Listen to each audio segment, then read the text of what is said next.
Sahabat Fresh Juice, saya Yofi dan Natasha. Sesaat lagi kita akan mendengarkan Fresh Juice. Sabtu 28 Februari 2026 bersama Ibu Erna Kusuma dari Tangerang. Selamat mendengarkan.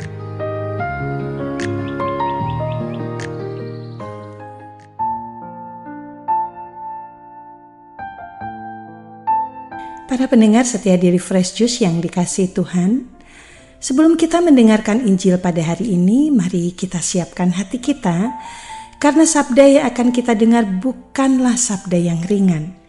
Yesus mengajak kita melampaui batas kewajaran manusia, bukan hanya untuk berbuat baik, tetapi juga untuk mengasihi tanpa pilih kasih, bahkan kepada mereka yang telah menyakiti kita. Mari kita dengarkan Injil Matius bab 5 ayat 43 sampai dengan ayat 48 berikut ini. Inilah Injil suci menurut Matius. Dalam khotbah di bukit, Yesus berkata kepada murid-muridnya, "Kamu telah mendengar firman, kasihilah sesamamu manusia dan bencilah musuhmu. Tetapi aku berkata kepadamu, kasihilah musuh-musuhmu, dan berdoalah bagi mereka yang menganiaya kamu. Karena dengan demikian kamu menjadi anak-anak Bapamu yang di surga.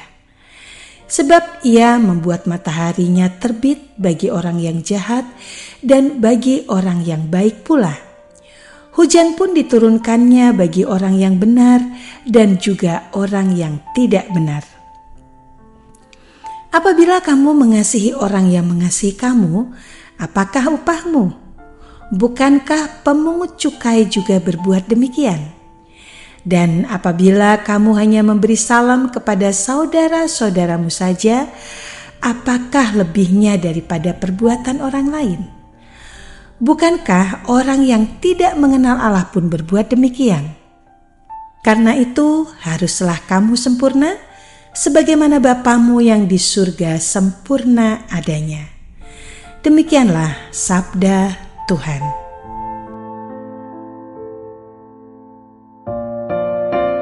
Para pendengar setia dari Fresh Juice yang dikasihi Tuhan, hari ini kita telah mendengarkan satu bagian Injil yang sangat menantang. Sabda yang tidak hanya meminta kita menjadi baik, tetapi mengajak kita melampaui batas kewajaran manusia. Yesus tidak sekedar berbicara tentang etika yang sopan, tetapi tentang kasih yang radikal. Sebagaimana yang dikatakannya, karena itu haruslah kamu sempurna, sama seperti Bapamu yang di surga adalah sempurna. Injil Matius bab 5 ayat 48. Kalimat ini terasa tinggi dan dalam sekali, bahkan mungkin terasa menakutkan. Menjadi sempurna, siapa yang bisa? Seringkali ketika mendengar kata sempurna, kita langsung berpikir tentang tidak pernah salah, tidak pernah marah, tidak pernah kecewa, dan perasaan negatif lainnya tidak pernah kita lakukan. Padahal kita manusia biasa, kita punya luka, kita punya emosi, kita juga punya batas. Jika menjadi baik saja sudah tidak mudah, kita kemudian cenderung berbuat baik kepada orang yang baik kepada kita saja. Kita ramah kepada yang ramah. Kita menolong yang pernah menolong kita. Itu manusiawi dan itu sangat wajar. Tetapi Yesus membawa kita melangkah lebih jauh dan lebih dalam. Ia berkata, "Kasihilah musuhmu dan berdoalah bagi mereka yang menganiaya kamu." Disinilah ukuran kesempurnaan Allah menjadi jelas. Kesempurnaan yang dimaksud Yesus bukan kesempurnaan tanpa salah, tetapi kesempurnaan dalam kasih. Kasih yang tidak tebang pilih, kasih yang tidak menghitung balasan, kasih yang tidak bergantung pada respon orang lain. Kalau kita mau jujur, bagian yang sulit ketika kita benar-benar disakiti.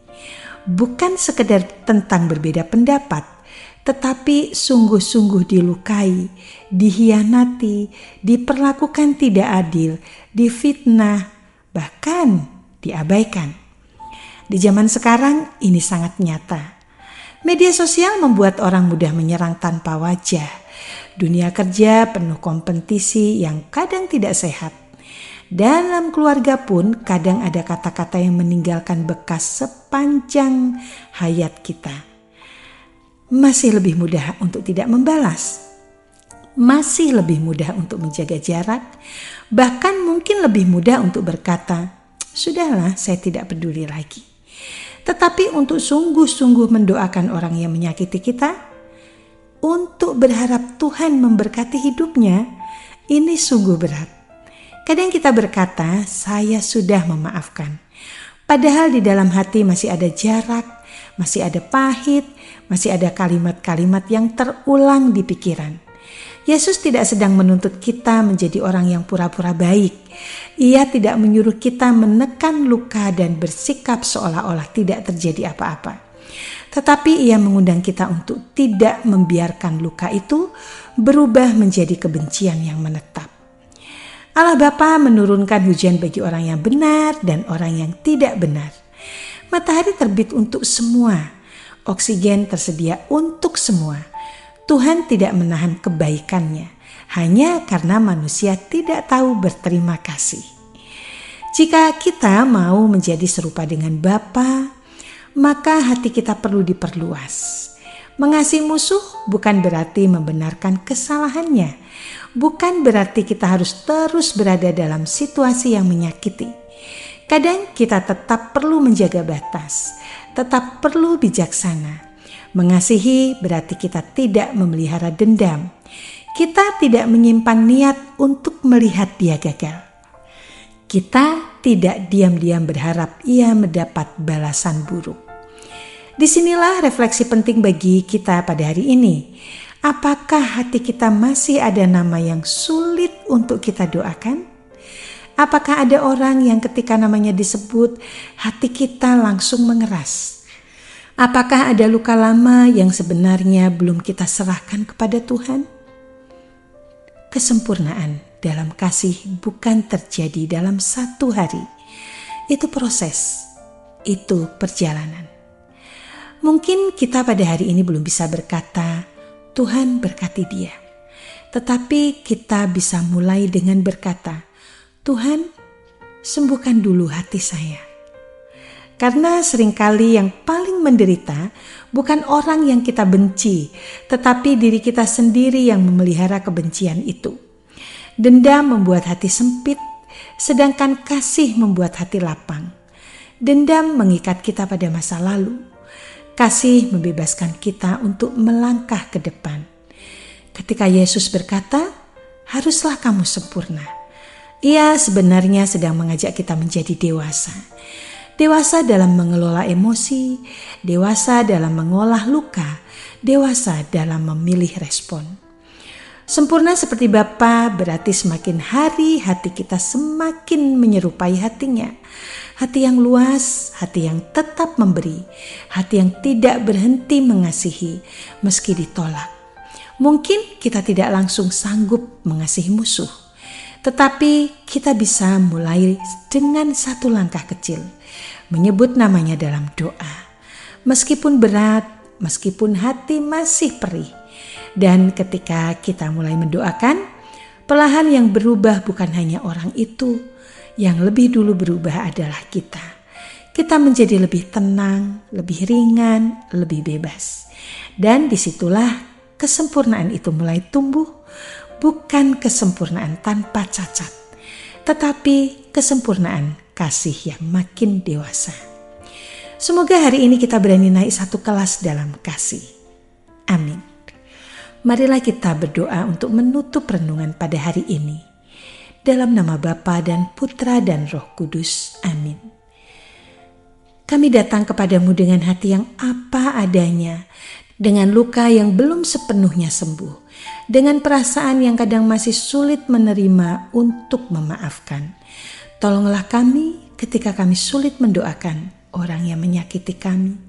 Berilah kami kekuatan untuk melepaskan dan keberanian untuk memilih kasih meskipun itu tidak mudah. Amin. Dalam nama Bapa dan Putra dan Roh Kudus. Amin. Terima kasih. Sampai jumpa bulan depan.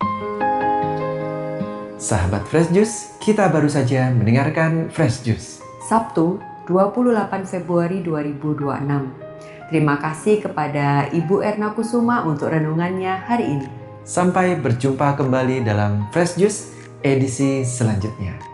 Salam Fresh Juice.